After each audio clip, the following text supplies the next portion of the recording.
I experienced a lot of neck pain from childhood sports injuries and bone spurs. A notable Pittsburgh doctor performs foraminal anatomy.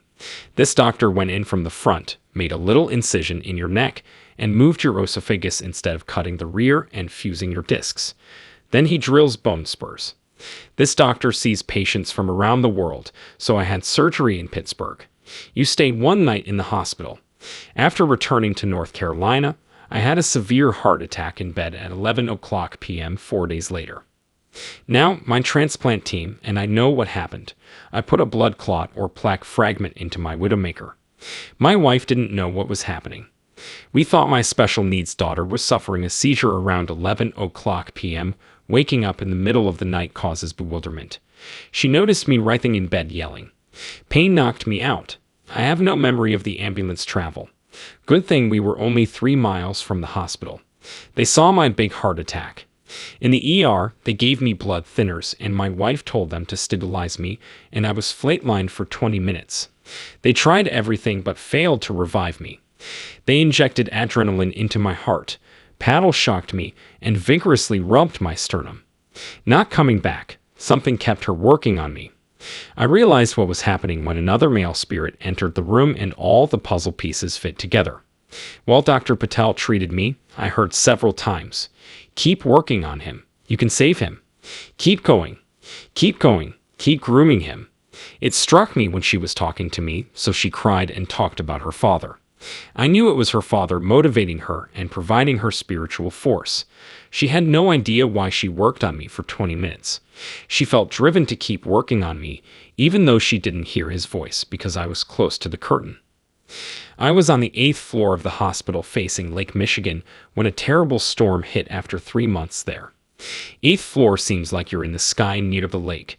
It rained hard, the skies were lightning-filled, and thick sheets of rain hit my window. Midnight.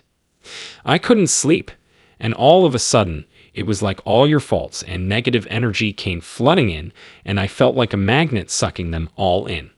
Before long, my heart went into tachycardia from worrying about my past mistakes.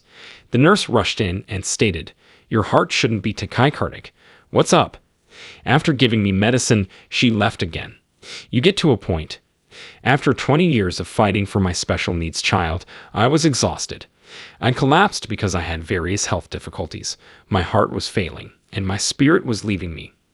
I shouted, "Do with me what you will," and experienced my most profound near-death experience.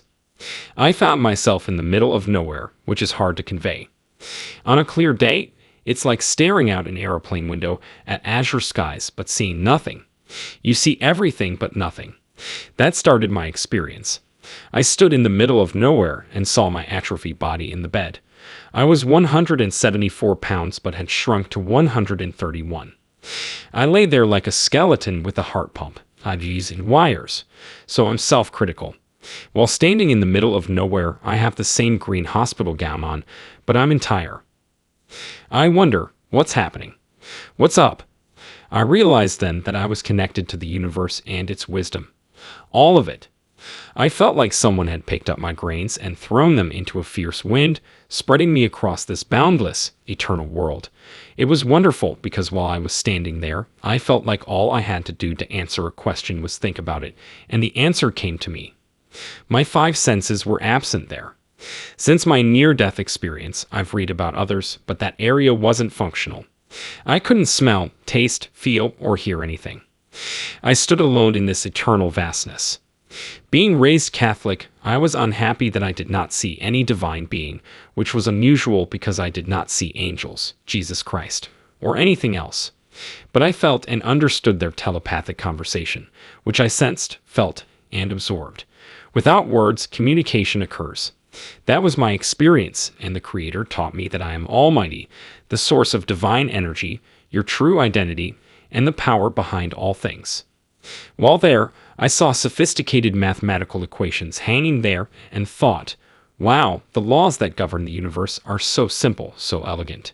In that place, I realized I was part of this expanse of love and light, this divine energy, not my body, race, or religion. I observed and joined this web of glittering lights, which the book is titled after, which was fantastic. This gorgeous tapestry of limitless flashing lights seemed to hang on the universe's ceiling, woven by trillions of neurons. I discovered there that quarks, the smallest fundamental elements of matter, are formed of light. In that place, I realized the divine produces with light. God transforms and heals us with light, animate or inanimate. All things are one, sort of like we're all made of the same substance. That's the recipe when you think about it. Light is the blueprint for endless cosmos possibilities. They can make a solar system, plant, tree, person, or dog. All the same. As I stood there, I realized we're all one and connected. That was the message, unity and oneness. While standing there, connected to everything, I had two life reviews. I thought, loneliness is a myth. How can we be lonely when we're all connected? It felt lovely to feel one with the universe. It was fascinating to see nurses dashing in and out of patients' rooms on my floor, but only the nurses I had judged negatively. It felt like their lives were reverting to childhood. Every time there was a watershed event in their life, like abuse, a bad personal decision, or an accident, something out of their control, circumstances out of their control. This movie that was moving in high speed backwards to their birth would stop for a millisecond to show me what had happened to that person. I realized this was a portrait of this person and why they were who they are. He asked, how could I possibly judge these people so partially? I also saw my life on another screen. I saw my worst mistakes and shames. I asked myself, how could I have ever judged you so partially? And forgave myself. Thinking about it, we're always tougher on ourselves than others. We make mistakes because we only act on the information we have now. This whole life is a developing process, ideally towards something better, towards that light and love we all came from. After those life evaluations, I understood mankind and the divine source of love and light we all originate from, which doesn't judge us. It seemed like I never wanted to leave. The most fascinating thing was that I have a special needs child who has never spoken to me and has struggled much of her life. I spotted her standing in the midst of nowhere. She emerged from that entanglement to find Maria. When I saw her, she couldn't stop wringing her hands, couldn't speak to me, had convulsions, and struggled. We've shared many moments. Sometimes I hoped that God would take her and relieve her pain. When I saw her standing in the midst of nowhere, she had this light emanating from her. Not the kind of light you and I can see, but the spiritual light that animates all life, the same divine light. She was entire and perfect. I told her, Maria, your mother and I took you everywhere. We don't know how to help you or console you during seizures. We sacrificed everything to heal you. I've never heard you say, I love you, Daddy. In that ethereal language, I said, tell me what I can do to comfort you. Her 3 words changed my life. Her words, just love me. When she said, just love me, I yelled into that limitless space that I never want to leave. After saying that, I was back in the hospital bed. My life has changed so beautifully during this experience. My biggest lesson, the divine expresses and lives life through us. I think this spiritual thread I experienced depicts the light and evil battle of all humanity throughout history. Like a mirror, our actions here affect this spiritual network and vice versa. I think some call it karma, but you decide. That's why our work here matters, and purpose is key. Because I believe we are all born with this light, and that is our purpose. We must express that talent, mission, or gift. I saw that some regions of the web were dark, or humans weren't shining as brightly. I wondered, what is that? In that ethereal place, why are there black web areas? I realized we weren't allowing this holy light flow through us enough. Not living our purpose. I want my audience to learn that.